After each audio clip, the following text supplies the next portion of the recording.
One of the things I love about Amy is that, she writes from that place of experience, emotional experience, and she puts a song to it, and she gives it the fullness of who she is so that all of us can see our humanity. Some people sing, it's interesting, write lyrics to bring people up to this vision. Some people, blues, we had blues. It's always like, oh my God, just weep, it's bad, it's down there. So, but both give you the opportunity to feel. So love music, and Amy seems to be able to find that right spot, that sweet spot, where there's a balance between that potentiality, that hope, that ideal that we want to reach for in the experience through the expression of who we are, and the turmoil, the pain, the darkness, the dark and the light. So thank you. Yeah, it's a wonderful sharing. And we had a few words before we started today, and she always says to me every time she comes to play here, "How are you?" I don't know about you, but I'm not always happy when someone asks me that question. It's like I spend my life doing this self-inquiry, and I put myself under a microscope because I believe that unless I can live with integrity or live the principles I teach, then that's not a good thing. And so, when we open ourselves up to look, part of our humanity wants to run the other way. We don't want to look. Or we want to look a little and then go, that's enough. When I say that's enough, what I do is I get busy. I get real energized into my doing behavior. How many are like that? Are you doers? Yeah. Now, sometimes I get really deep into my beingness, but that also takes me out and away. It's another escape. Now, beingness might be getting sick. So then you have a logical excuse for stopping. Covers, or zoning in front of the TV, or a good fiction novel, right, where you can lose yourself. We try to find ways to lose ourselves because it's not always easy to look at ourselves. That's because, just figured it out as we were talking this morning, that's because we look for a self that's separate from God. Isn't that brilliant?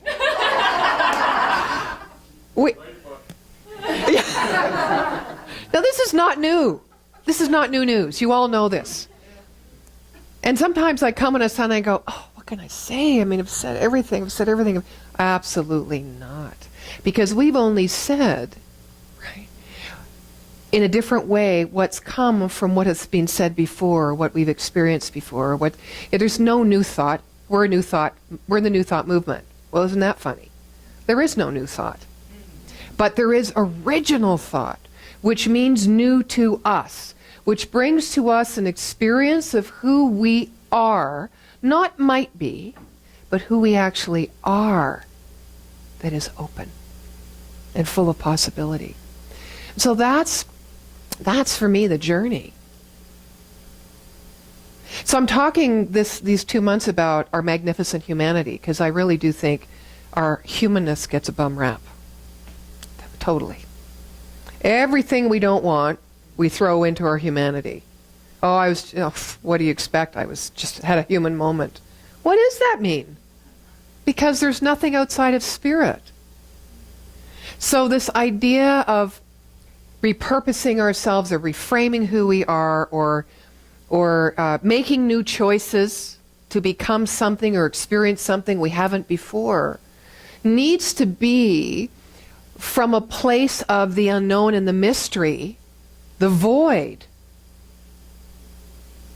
where you can connect and download from the infinite intelligence that lives within you on all of life, rather than just doing something you've done before in a new way, so that you actually don't recognize it and you think it's a fresh start, but really, in retrospect, you see you just did the same thing before, but you're clever enough to mask it a little, right? Right? We're smart. We're too smart for our own good sometimes, the ego, right? So today I'm talking about emptying the closet, and I felt a little anxious on the way here because, are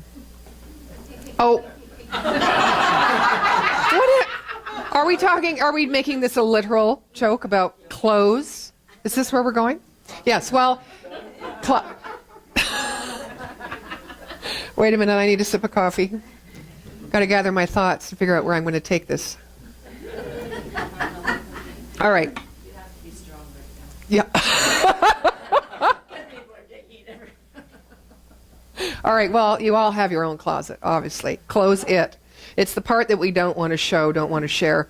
And yes, I have every year, you probably empty your clothes closets. At least the women probably do that.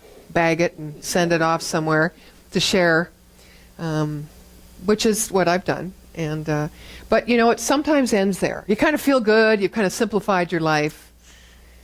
And then you go off and do something else. Of course, emptying the closet is really about the places that, closet to me means the places that are closest to me that I protect the most in regards to my own idea of who I am. Because just to let go, we often say in the metaphysical world, let go of those limiting beliefs. You know, those beliefs that don't support you anymore. Those beliefs that don't serve as a foundation, a healthy foundation for you to move to this new idea that you're creating about yourself. As you learn about spiritual principle and how the spiritual universe works, and you start to look at yourself from that perspective, then you hear or learn, well, even get rid of those thoughts you have about yourself that are not limiting. Even those places that when you think about them, bring fear nonetheless, right? Because you don't think you have the capacity or the ability or the skill to actually move into that idea. But they may be good. They may be good thoughts. You may think about yourself, well, I want to change my career. And one of the things I know about myself is that I'm a really good communicator. And I have an ability and a talent to, welcome people and to make them feel at ease, just as they are. Why, logically, would I want to get rid of that thought? That's a good thought. Heaven knows I have many more thoughts on the other side. So I'm going to hold on to this thought. But when we hold on to anything, we are blocking the channel of a new original idea to take form in us. See, we don't have to create everything. Yes, metaphysics says if you want a new condition in your life, you have to change your consciousness. And in order to change your consciousness, you have to get a new plan, right? You have to get a mental equivalent. You have to create something so that you can see it, and taste it, feel it, and touch it, that it's real to you, and then sit back and let the creative law of mind do its thing, which is to create it and make the unformed essence of spirit or substance become real in your life. This is the process. But we're so busy trying to let go of what we don't want or don't like, and trying to move our focus and our attention from what we don't want to what we do want and get clear and create a mental equivalent, we have no room to empty the closet. We don't take a breath. We still think it's ours to do. We have a partner. I'm still learning this. As I'm speaking, my chest is getting tight. I can feel it. We need to let go. We need to be seen. What were the last words of your song? Stand.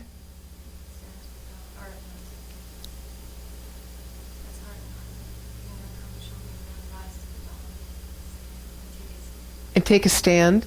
There's something else there, but And at the very yeah. end, Oh, it was the sun saying through the that you gave me strength. yeah. So taking a stand for the whole truth of who we are. I have this little story here. This is kind of an illustration of who we are. It's a Zen, Nature's Beauty. I tried a few Sufi stories couple of weeks ago, and all three of them, people were staring at me like they were staring through me, and I thought, I'm not going to do those cones anymore. I'm going to try something else. So this is an easier one. A priest was in charge of the garden within a famous Zen temple, and he'd be given the job because he loved the flowers and the shrubs and the trees. Made him feel close to spirit, and next to the temple, there was a smaller temple, and in that smaller temple, there lived a very old Zen master. Well, one day, when the priest was expecting some special guests, he, of course, took very careful attention to tend his garden. He pulled the weeds, and he trimmed the shrubs, and he combed the moss, and he spent a long time meticulously raking up and carefully arranging all the dry autumn leaves. As he worked, the old master watched him with interest from across the wall that separated the temples. And when he had finished, the priest stood back to admire his work. He said, "Oh, isn't this beautiful?" He called out to the old master to share what he thought, and the old master said, "Yes, but there's something missing." Well, the priest absolutely needed to know about that, so he helped the old Zen master over the wall, and he got on the other side and he said, "Don't worry, I'll put it right for you." Slowly the master walked to the tree near the center of the garden. He grabbed it by the trunk and he shook it, and the leaves showered down all over the garden. "There," said the old man, "you can put me back now."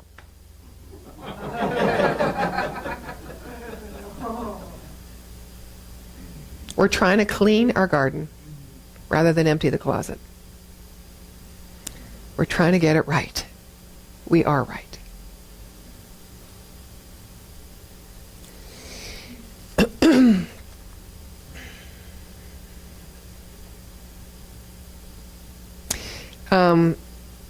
I haven't studied Tantra. I know some of you in this room have. But in the old Eastern traditions, and also in Greek, in the times of the Greek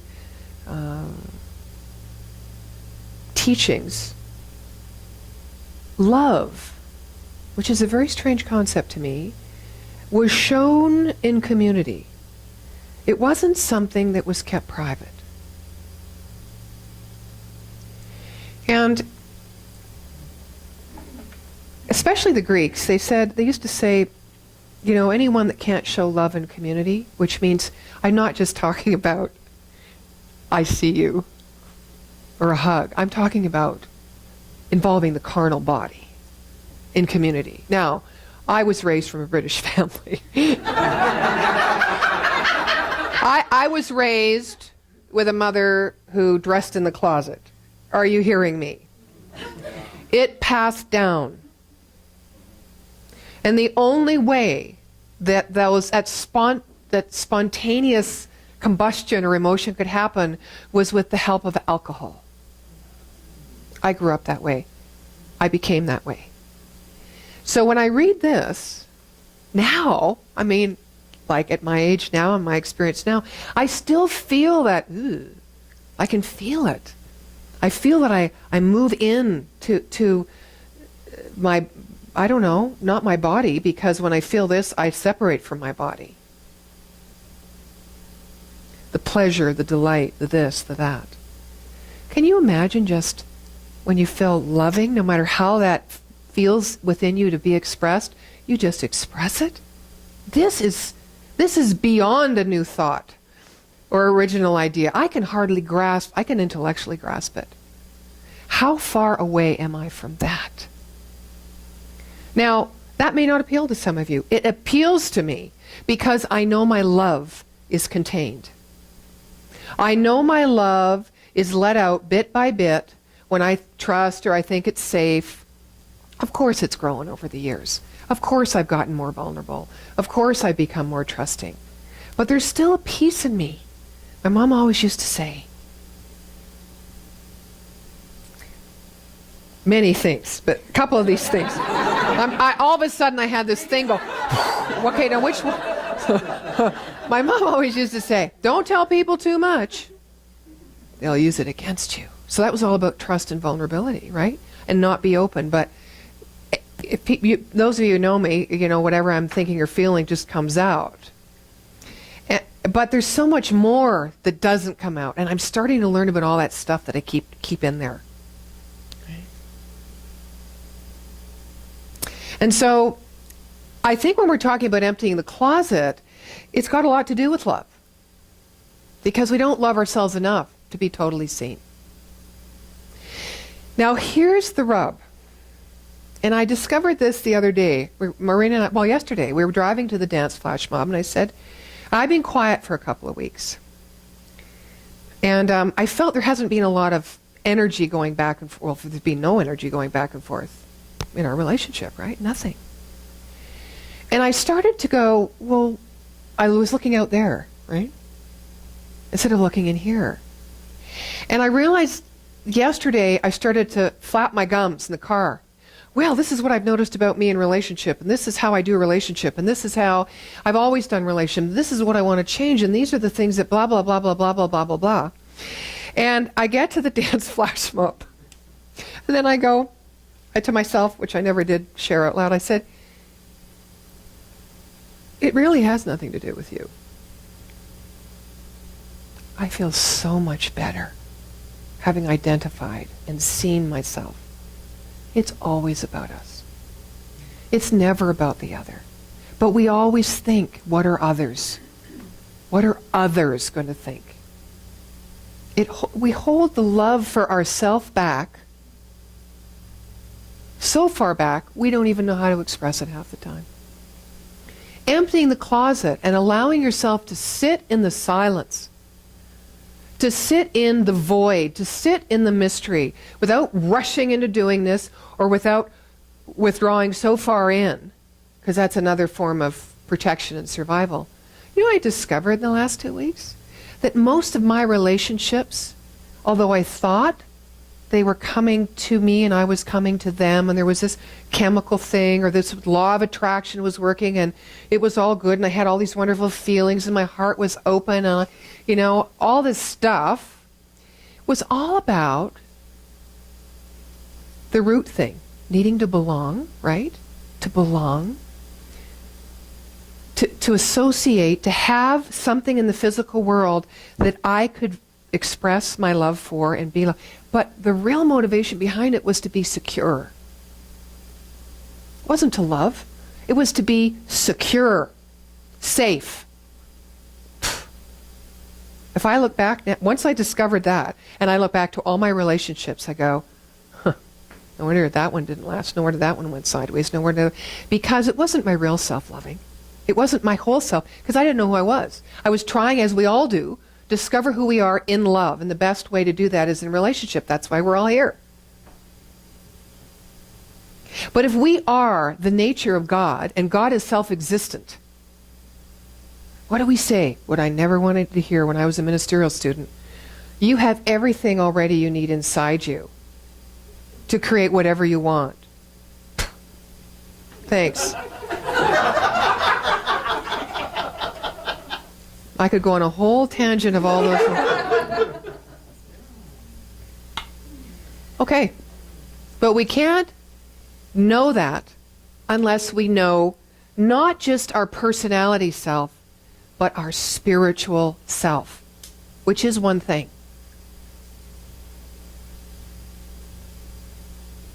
Can you imagine how far back your spiritual nature is, your connection with it?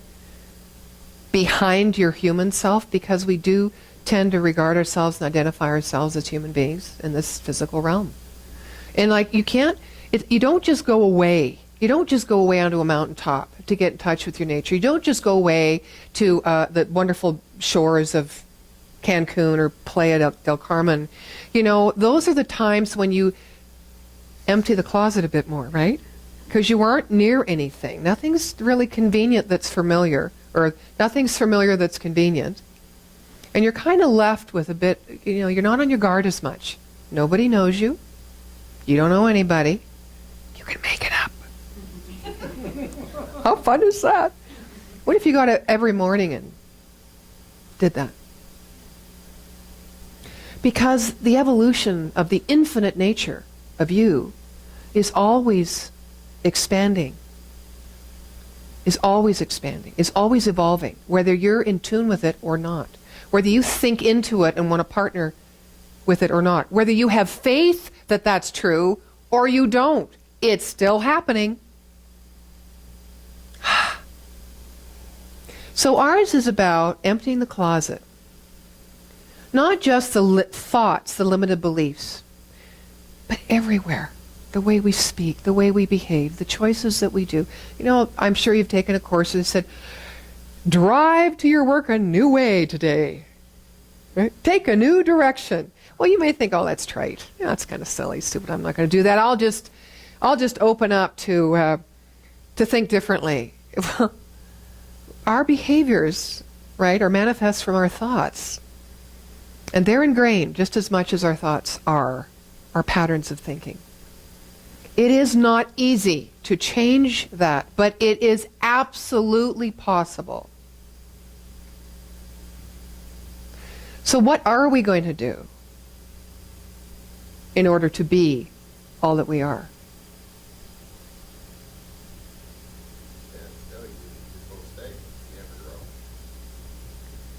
Ah. I hear what you say, and what I take in is, if you don't, Holmes always said, know the truth, be still, listen to that intuitive voice, that intelligence within, give it space, let it come to you, and don't ask it to do everything. You've got to physically, in the physical world, move your feet, right? You've got to choose those steps that are going to be in alignment with what you are hearing, what you are sensing. Is that what you meant? Thank you. Other cute little story. A man begins to give his dog, let's see. Let's make it a Doberman. Yes. Large doses of cod liver oil. Because he'd been told the stuff was good for dogs. Each day he'd hold the head of the protesting dog between his knees, forcing its jaws open and pouring the liquid down his throat. Well, one day the dog broke loose and spilled the oil on the floor. Then, to the man's great surprise, it returned to lick the spoon.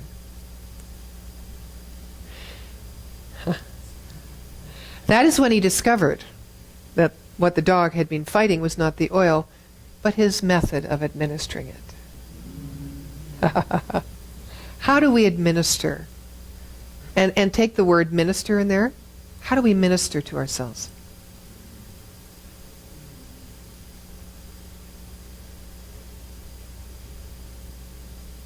Usually, the way of the road most traveled. We are so strong. We are so wise. We are so loving.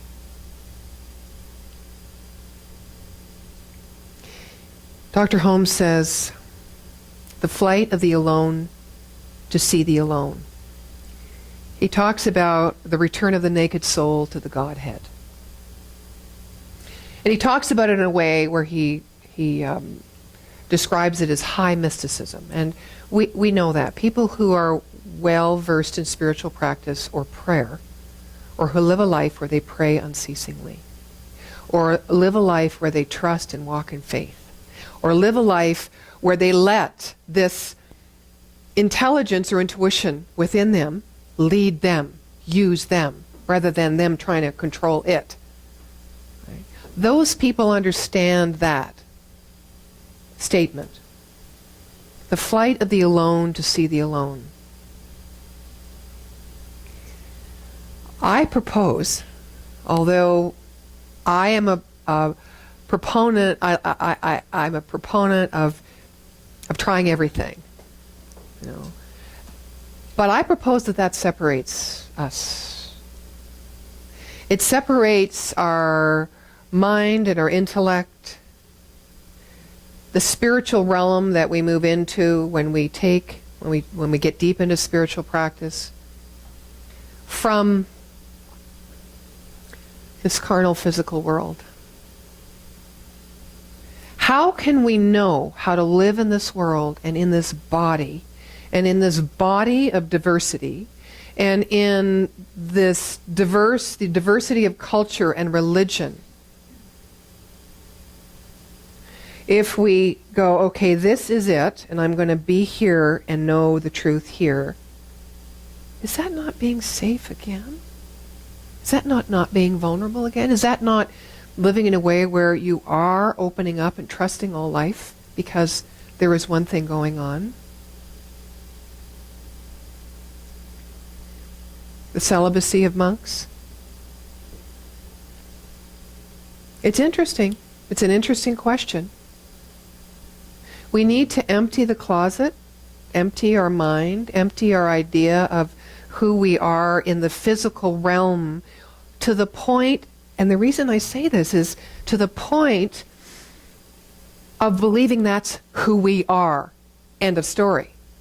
Empty so that we can open to the allness. But what's the ultimate goal? It's to use this beautiful physical self with all the senses to know the spirit and the truth of it all. I don't know about you, but that's what I'm working on. I don't want to live my life, letting my soul be naked toward the Godhead. I want to let my life be an expression of the Godhead that is vulnerable and naked, uniquely as me, in the middle of this third dimension. That's my journey. And I think that any time we try to separate ourselves from anything because we're afraid of what we'll see or what others will see, to me, that's the pain.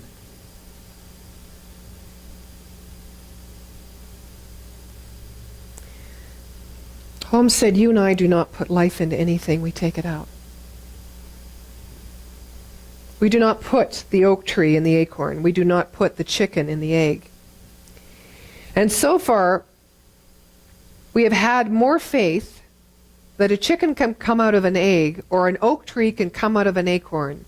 We have had more faith in this than we have in the thought that there is an all-powerful and all-compelling presence at the center of our own being. We have had more confidence in the laws of nature that are outside us than we have in the laws of the same nature that are at the center of our own being.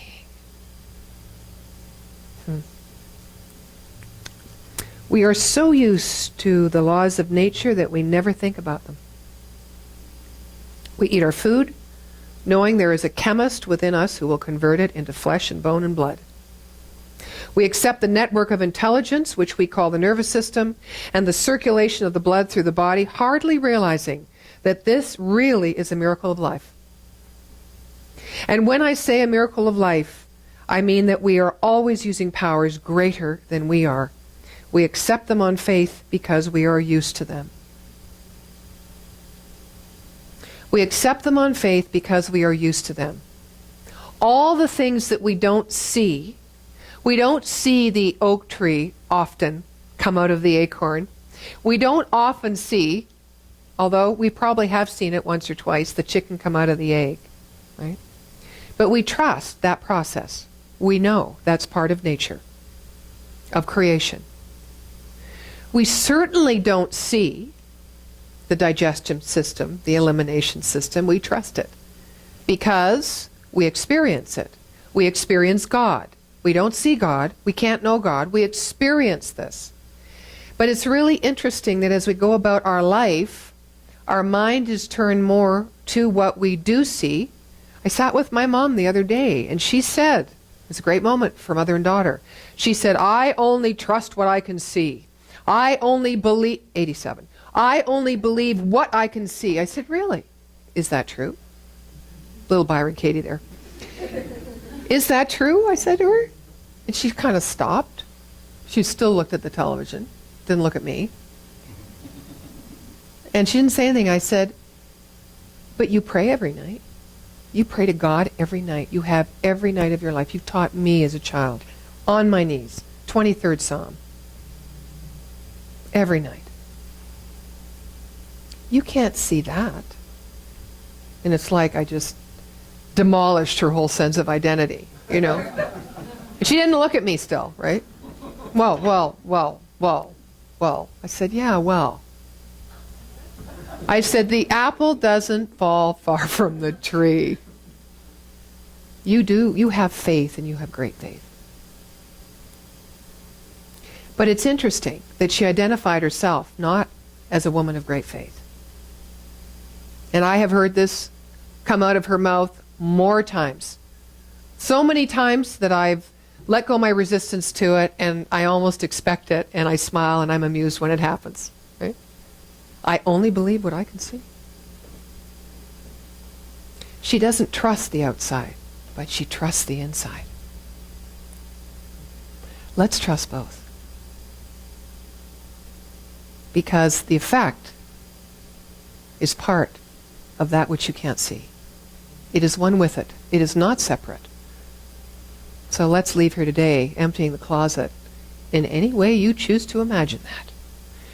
And trust that what is outside is a mere reflection of the truth, the whole truth. Because God never leaves us. The law, the universal law of subjectivity is always doing its thing. This life, the spiritual nature of who you are, is always expanding its expression beyond what has gone before, because that's all it knows how to do. That is who you are. A full emanation of the Divine One. So take that with you, along with your peace rock, and pay it forward today. And so it is.